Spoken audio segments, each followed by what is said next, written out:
that for sure Elijah drank the actual toast. Yet it kind of appeared the way you portrayed it. He didn't actually drink, he just pretended to drink. You want to explain Look, that? one thing you got to know about, I'm a giant diva. And at the best of times, I'll always try and create some question mark or whatever.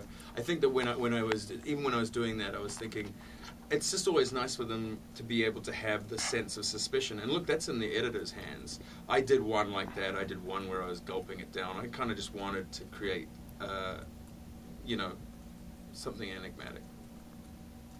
Left us all wondering.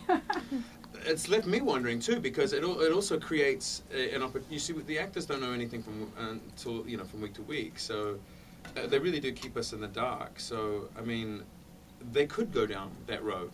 Like, I don't know. I know as much about my future really as you guys do. I'm usually about a week ahead, and that's not much. Well, since none of us have seen this episode, can you tease this episode, All My Children, for our readers and for us? Yeah, I mean, I think, the key thing about this forthcoming episode is really just the unity between the siblings is they're going to have to dispense with any of their sort of old differences in order to sort of overcome their mother. That's really the teaser. Well, we've seen Elijah's relationship with Klaus. What is his relationship with Finn and Cole, the newly awake brothers? Again, I just need to say, I don't know much, and people sort of appear. It's really strange for me because suddenly an actor appears on set and you're like, oh, that's who I've been talking about, and you don't know quite often until they arrive, For example, I was saying things like, you better look out, you'll have Cole to deal with. When I was doing that thing with Klaus on the coffin and he removes the dagger from me, I said, you'll have Cole to deal with. I hadn't met Cole at that point. Cole wasn't even in the coffin. I didn't know. Oh, wait a second, was he? I don't think he was. I don't believe I'd met him when I was doing these lines. So it was, or I think I'd seen an image of him. And in my mind, like Cole was, and I actually think that, Nathan's tremendous, but in my mind, the way we were describing him, he was, this Leviathan, this monster. I was like, what is he going to be? Like, it's going to be this kind of ogre, because there was so much talk of, the threat of him. So, my relationship with them, to get back to the question, is kind of what we guess it is, kind of just before it happens. And you gotta, you have to be on your toes.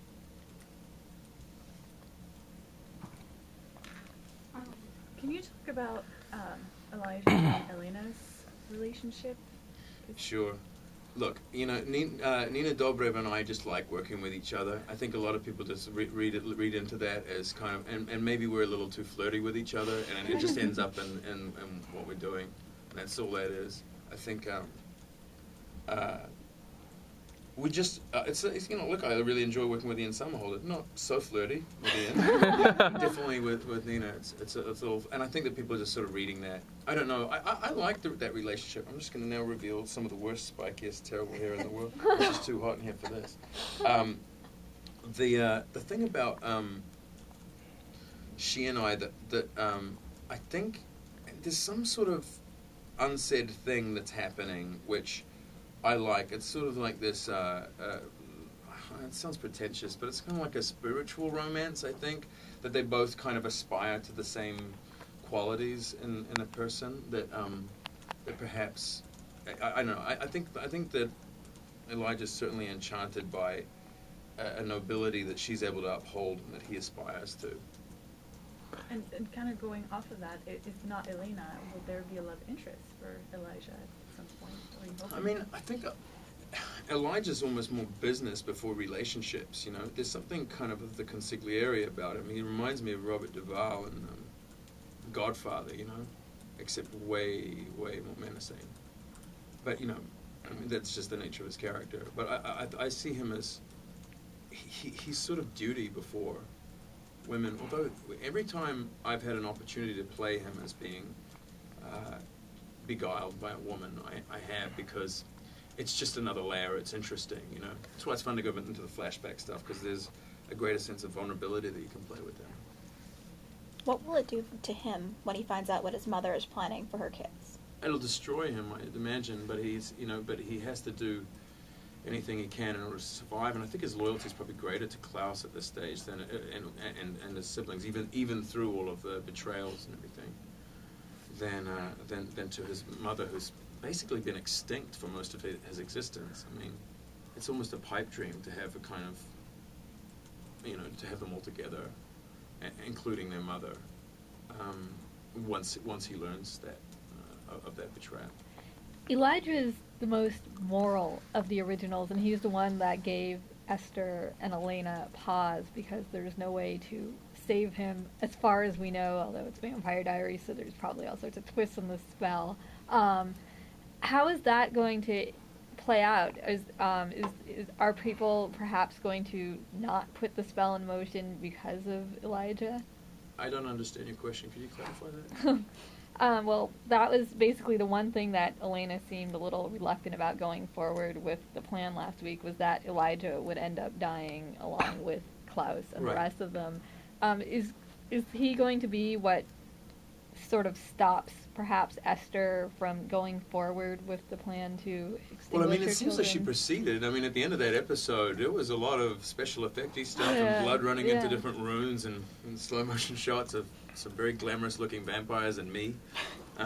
It looks to me like the wheels are sort of in motion. I mean, yeah, he's going to have to stop that. I mean, I don't think I quite know what the question is. Well, is there a timeline for how long this spell is going to, or this process of trying to get rid of the kids, how many episodes this is going to take over? I know as much as you do. It's, what's been insinuated so far is that they're bound together in life and death at this point. That's all I know. What has been your reaction to the huge fan following that Elijah has gotten and you have gotten, especially on Twitter? I'm so grateful for it. It's like, I've never really had a character like this before. My response to it is I'm extremely flattered, It's just, it's what you sort of would hope for, whenever you undertake a role. I had no idea that he would have the effect he did. I was saying something to a journalist the other day about, I think that he sort of appeals to this classical idea of a vampire. And God knows we are inundated with vampires right now. Like, we're just submerged. Everywhere we look, we see vampires. And, now Hunger Games is going to come along and eclipse all of this. Thank goodness, to an extent, because it'll actually make the vampire thing a little bit kind of more, like of its own little club over to the side. But what's interesting to me is I think that he appeals to this kind of this older idea, this older mythology, this older motif of what a vampire actually is. I think that that's something that Elijah represents. I don't know, I could be guessing, because I have had time to look at it and really think about why are they responding so sort of universally positive? Unless I'm naive and people hate him, and I'm just not hearing any of that, because it could be. But for some reason, I think that he does represent something that sort of Bram Stoker tried to create originally. There's some sort of and especially when he's with Nina, I think that that's what also makes those scenes fun, is that they have a sort of an ancient quality to them.